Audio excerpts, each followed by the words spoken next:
Sabine und Michael, German Curriculum, Chapter 1, Section 7, G17. This is dealing at first with prepositions, then animals. So, an is on or at. Auf is on or on top of, or in the case of a language, it's like English in.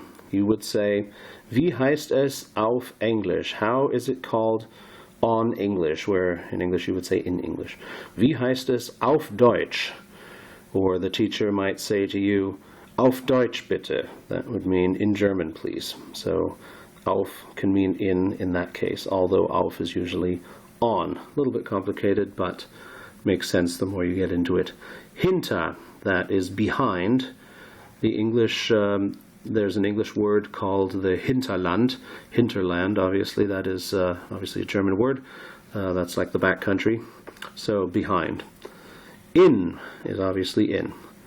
Neben is next to, or in addition to, depending. Über is over. Unter is under. Vor is before or in front of.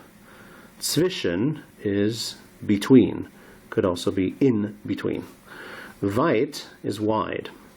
Links is left. Rechts is right.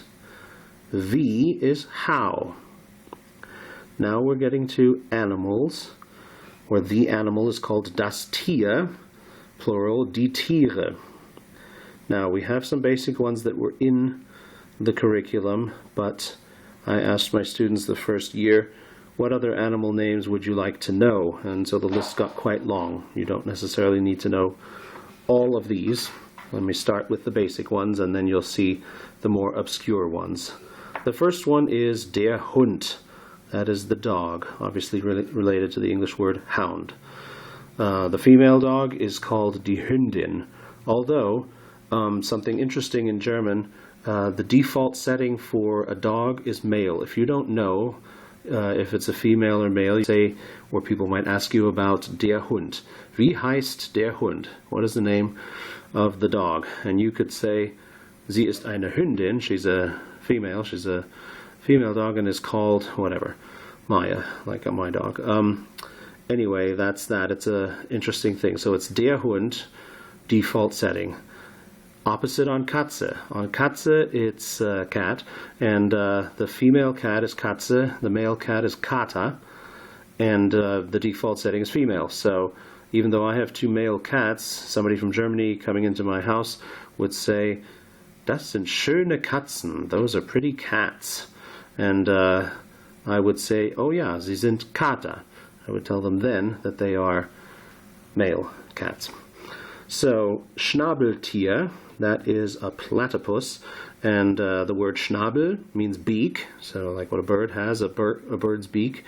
Ein Vogel hat einen Schnabel. And Tier is, of course, animal, so a beak animal is a platypus. Pretty good name for something like that. Die Ente is the duck. Der Vogel is the bird. Notice you say the German V like you would an English F, or even a German F, Vogel. And die Schlange is the snake. Der Löwe, the lion. Das Meerschweinchen, this is a funny one translated. It means the guinea pig. However, Meer means sea, and Schwein is pig, and a Schweinchen, anything with chen at the end, is a small one. So you could say that Meerschweinchen translates as sea piglet, and you'd be literally correct. Kind of funny. Das Schwein, then, as you may have guessed here with Meerschweinchen, Schwein is, of course, pig, and is obviously related to the English word swine. Now, we also have der Wal. This is where we're going to start being a little more obscure with the animals, ones you don't encounter all the time. Der Wal is the whale. And then we have das Pferd. Well, that's not obscure, but anyway, we'll just continue. Das Pferd is the horse. Then we have das Frettchen, which is a ferret. Das Huhn is the chicken. Der Hahn is the rooster.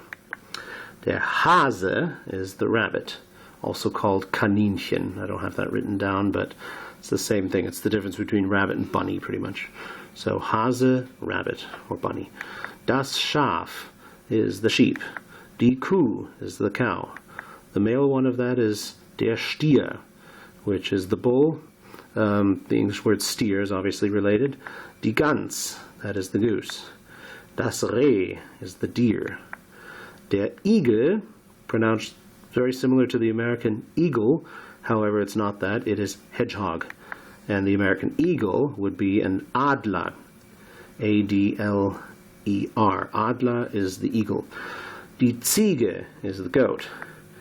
Das Eichhörnchen. Okay, the Eiche is a kind of tree. It's an oak. And a Hörnchen would be a small horn.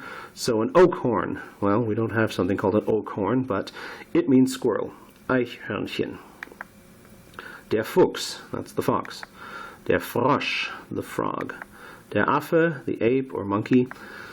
And der Waschbär, this is kind of cute, is a raccoon, and literally it translates as wash bear, and that's because they were thought to wash their food. Turns out it has something to do with their lack of saliva glands, but it does at least look like they are washing their food, which is why they ended up being called Waschbären in Germany. Die Spinne, the Spider-Man, literally. Now, if you watch German Spider-Man, which I have videos of, they will call him Die Spinne or just Spinne, but it just means spider. And it's because they spin a web. That word is related to Spinne as well. And then we have the Nile horse, das Nilpferd. Well, what is that? That would be the hippopotamus, because they are from the Nile River. And what is the nose horn? That would be the rhinoceros, das Nashorn. Very literal. And, well, gosh, then we have a whole bunch of other things that are very, very similar names. That's why I didn't write much. I'll just pronounce them for you. The wolf is called der Wolf. And then fish is fish. Bear is Bär. Same, pretty much the same. Pony is pony. They just say O instead of O. Instead of pony, they say pony. Alligator for alligator, same spelling and everything. Krokodil for crocodile, spelled with a K in German. Gorilla, the same. Orang-utan is orangutan. Ratte is rat. Mouse is mouse. And then, as well as countless others that have similar or identical names in English. You could go on forever. So we will stop here with the animals.